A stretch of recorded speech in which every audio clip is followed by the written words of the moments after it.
Projet deuxième contact, commentaire supplémentaire. Bonjour à nouveau, merci d'être ici avec moi une fois de plus, j'espère que vous allez très bien aujourd'hui. Je suis Marie. Cette information peut être considérée comme de la science-fiction ou comme le spectateur le voit le mieux et je la poste uniquement à des fins de divertissement. Cependant, je prends mes informations très au sérieux et pour ceux qui ont des yeux pour voir. Il s'agit de la deuxième partie de la dernière vidéo, bien que je n'avais pas prévu qu'il y ait une deuxième partie, je pense qu'il reste encore beaucoup de choses à dire. Je sais que ce sujet intéresse beaucoup d'entre vous, principalement en raison de l'interaction potentielle, et de la proximité accrue avec des personnes amicales non terrestres. Et en soi, il est assez intéressant de voir comment cela va se développer, surtout en sachant tous les problèmes difficiles auxquels le premier projet de ce genre a été confronté lorsqu'il était opérationnel il y a quelques années. Comme je l'ai expliqué dans ma vidéo précédente, le projet Premier Contact a probablement été conçu pour échouer, comme une stratégie manipulatrice de la Fédération Galactique pour obscurcir davantage des agendas douteux, bien qu'il le nie, cela semble certainement être le cas lorsqu'on l'observe avec un œil averti.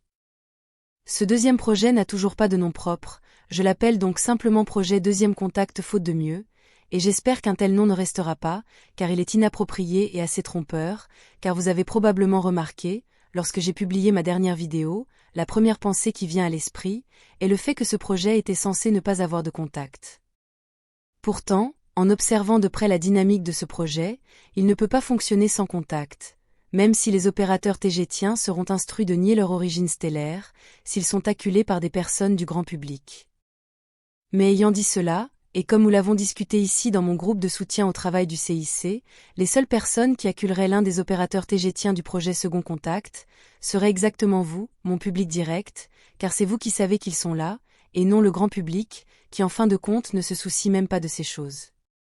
Du point de vue du grand public, cela n'a aucun sens d'acculer un individu et de l'accuser, de manière amicale ou non, d'être un extraterrestre.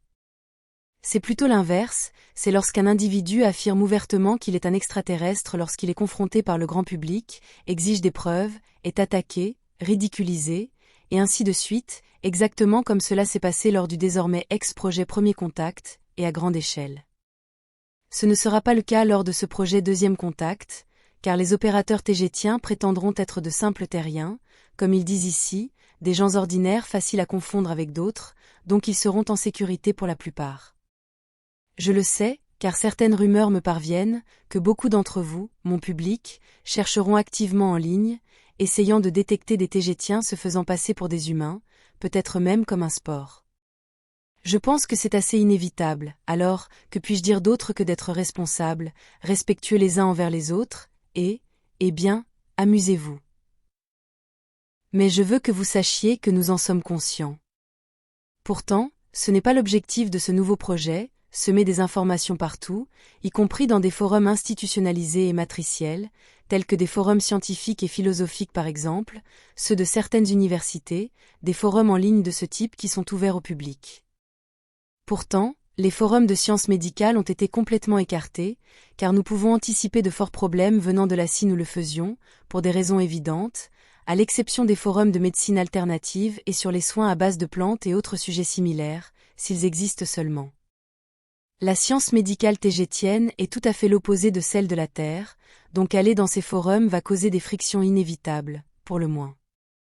Bien qu'il puisse également y avoir des frictions dans les forums d'autres sciences, comme l'expérience nous l'a appris, car en 2017, lors des dernières étapes du projet Premier Contact, Anneka de Temer, qui était l'une de mes prédécesseurs, a été expulsée d'un forum de physique du MIT, pour avoir prouvé mathématiquement que la théorie de la relativité était fausse, en utilisant uniquement des paramètres humains.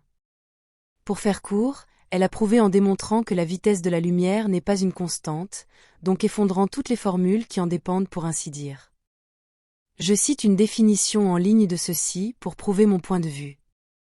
Peu importe comment vous la mesurez, la vitesse de la lumière est toujours la même. La percée cruciale d'Einstein sur la nature de la lumière, faite en 1905, peut être résumée dans une déclaration d'une simplicité trompeuse.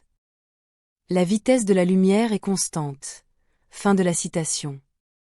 Pourtant, et en simplifiant les choses, dans la physique terrestre, l'espace peut se déformer, causant donc la lumière à prendre un temps plus court, ou plus long pour parcourir la même distance, par conséquent, et relativement parlant, pour tout but pratique d'un observateur dans un point externe fixe, la vitesse de la lumière a effectivement été affectée. Ensuite, il y a encore un autre gros problème, à affirmer que la vitesse de la lumière est une constante. Vous ne pouvez pas mesurer une vitesse comme telle, sans une unité de temps pour la comparer, je veux dire toute vitesse est dérivée du temps que quelque chose prend pour se déplacer entre les points A et B. La science terrestre accepte pleinement que le temps soit fortement affecté par la présence d'objets avec beaucoup de masse, et par la vitesse et le mouvement. Et je ne parle pas des trous noirs et des situations dramatiquement vastes, car le temps est affecté de manière mesurable, simplement par les voyages spatiaux suborbitaux, prouvés ainsi par la science matricielle. Si le temps n'est pas une constante, comment la vitesse de la lumière peut-elle l'être si elle dépend directement du premier ? Je m'éloigne fortement du sujet de cette vidéo, mais c'est un exemple de ce que les opérateurs tégétiens devront affronter. Pourtant, nous savons qu'être conflictuel est inutile, donc les opérateurs seront instruits et formés pour laisser des gouttelettes d'informations, et ne pas essayer de changer l'opinion de quiconque ou imposer quoi que ce soit. Les tégétiens ne sont de toute façon pas conflictuels par nature, et la Fédération galactique interdit directement l'introduction de technologies supérieures à celles trouvées sur Terre de toute façon, comme expliqué en détail dans la tristement célèbre directive première. Là où les opérateurs tégétiens seront les plus actifs seront dans les endroits et forums orientés spirituellement, y compris les forums New Age. Et c'est tellement évident que je peux même le dire sans trop en dire.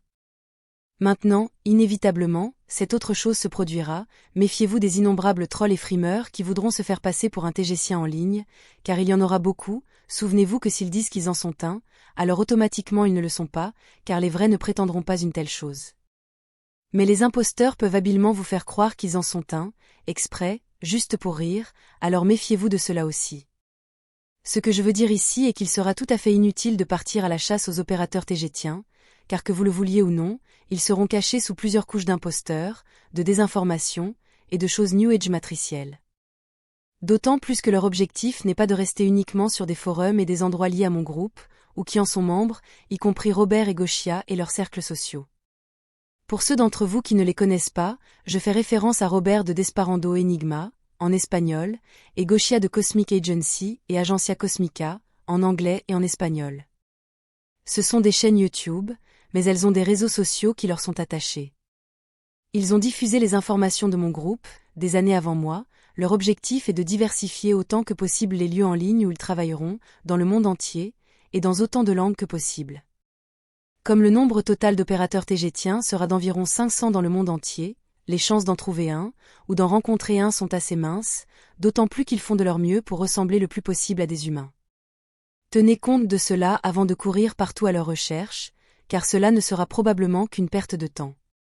Cependant, ayant dit cela, c'est dans les forums qui y sont liés, ont quelque chose à voir avec mon groupe, que la probabilité d'en trouver un est la plus élevée statistiquement parlant.